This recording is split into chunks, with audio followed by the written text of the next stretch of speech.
নমস্কার, আমি Arindam Sharma BTV report থেকে বলছি। দর্শক,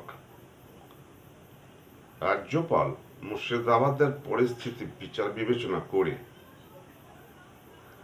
তিনি কি রিপোর্ট রাষ্ট্রপতির কাছে দিয়েছিলেন সেটা তার মুর্শিদাবাদ সরেজমিনে তদন্তের পর কিন্তু আমরা বুঝতে পারিনি।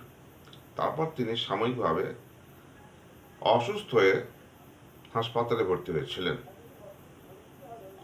এখানে একটা বিষয় দেখার, আমাদের রাজ্যপাল যখন রাজভবনে এক মহিলা ঘটিত কাণ্ডে জড়িয়ে পড়ে মুখ্যমন্ত্রীর বা রাজ্য সরকারের একটা কি বলবো একটা নিন্দার বিষয় হয়ে উঠেছিলেন, মুখ্যমন্ত্রী তো নিজেই বলেছেন যে রাজভবনে যেতেই তার এখন ভয় হচ্ছে।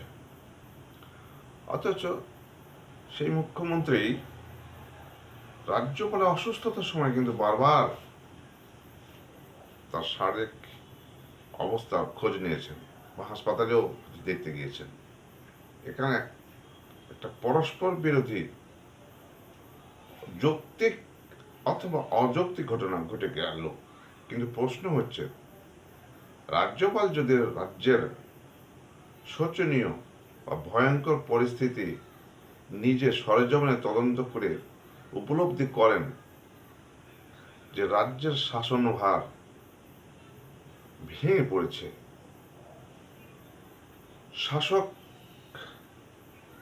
এই ভয়ঙ্কর অব্যবস্থাকে বা রাজ্যের অরাজক ব্যবস্থাটাকে ঠিকমতো সামাল দিতে পারছেন না, তখন রাজ্যপালের একটা ভূমিকা থেকে যায় ৩৫৬ ধারা